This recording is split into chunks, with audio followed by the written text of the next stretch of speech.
रिश्ते में गरिमा रखना चाहते हो, अगर रिश्ते का स्वास्थ्य ठीक रखना है तो कम मिलो एक दूसरे से। और ये जो खास तौर पे डबल बेड की व्यवस्था है, ये जहर है। अपना बिस्तर अपना रखो, चढ़ के मत सो किसी पे। और स्त्री पुरुष का रिश्ता तो वैसे ही तलवार की धार जैसा होता है, यारी तो उनमें होती नहीं। जो ज्यादा बड़ा उसमें मुद्दा होता है वो सेक्सुअल होता है। मित्रता या तो कम होती है या एकदम ही नहीं होती। तो कैसे एक दूसरे के साथ रह लोगे? ये झेलते हो बस एक दूसरे को, और वो झेलना झिलाना चलता रहे। इसीलिए पूरी संस्कृति है, इसीलिए पूरी मर्यादा है। साल में एक बार दो बार ऐसे ही स्त्री और पुरुष को मिलना चाहिए, वही एक आदर्श स्थिति है।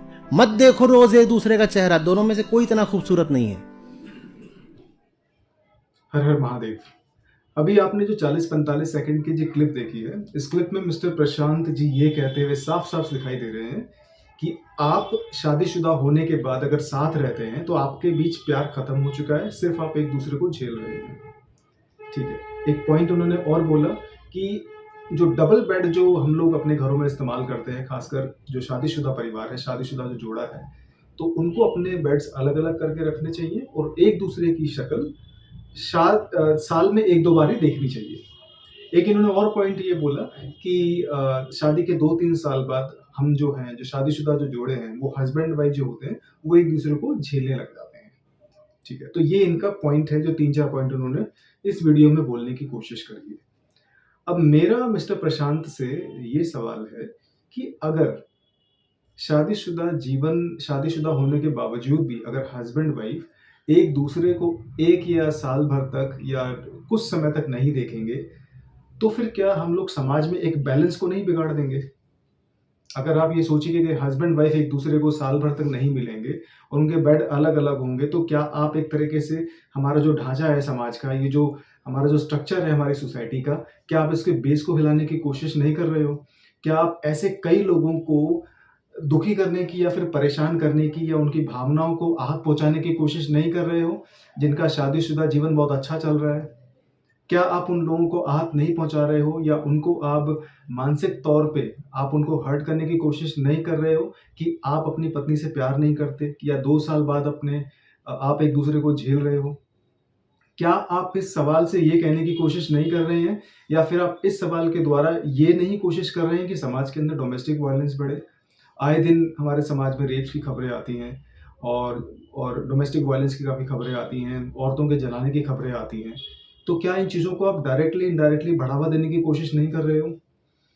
आपसे मैं सवाल पूछना चाहूँगा, हमारी सनातन भूमि जो है, ये जो भारत भूमि है, माना जाता है यहाँ पे हमारे ग्रंथों के अनुसार कि सबसे पहली शादी जो भोलेनाथ और पार्वती जी की हुई थी।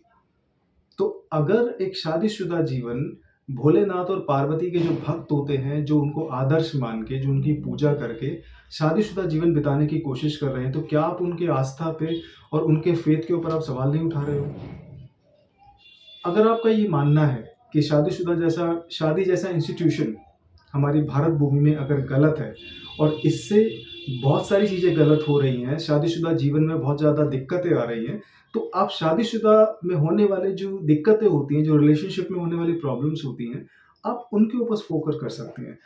आपने 140 करोड़ लोग जो हैं इस सनातन देश में जो रहते हैं, उसमें से अगर 100 करोड़ लोग भी शादीशुदा हैं, तो आपने कुछ प्रतिशत के आधार पे पूरे 100 करोड़ या 80-90 करोड़ लोग जो शादीशुदा हैं, आपने उनके सबके पारिवारिक और उनके शादीशुदा जीवन पे आपने सवाल उठा दिया। तो मेरा आपसे, हालाँकि मैं आपको बोल नहीं सकता, लेकिन फिर भी आपको सजेशन देना चाहूँगा, अगर शादीशुदा जीवन के बारे में अगर आप कुछ समझना चाहते हो, तो कृपया आप शादीशुदा जीवन का अनुभव करिए।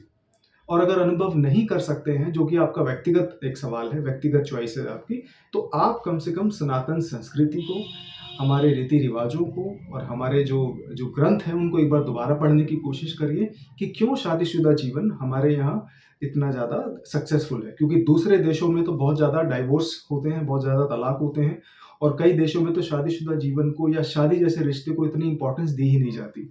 तो अगर आप ये सोच रहे हैं कि आपके अनुसार अगर यहाँ पे सब कुछ अमेरिकन हो जाए या बहुत ज़्यादा वेस्टर्न जैसा हो जाए, तो ये आपकी बहुत बड़ी गलतफ़हमी है।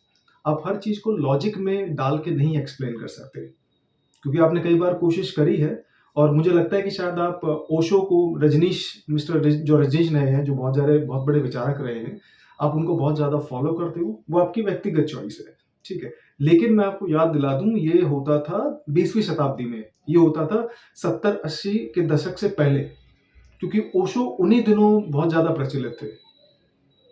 अब ये जो समय है, ये वो समय है जब भारत के लोग, यहाँ के जो सनातनी जो लोग हैं, जो हमारे भाई-बहन हैं, वो अपनी सनातन भूमि को समझ चुके हैं, हमारे जो रीति-रिवाज है उसको समझ चुके हैं और हमारी जो वैल्यूज़ हैं, जो हमारी संस्कृति हमें पढ़ाती है उसको समझ चुके हैं। तो कृपया करके आप लोगों को मिसगाइड ना करें, इससे पहले कि कोई व्यक्ति भड़क जाए और आपके खिलाफ कुछ और मतलब कोई एक्शन ले ले, तो कृपया करके आप इन चीज़ों पे सवाल ना उठाएँ। हर हर महादेव।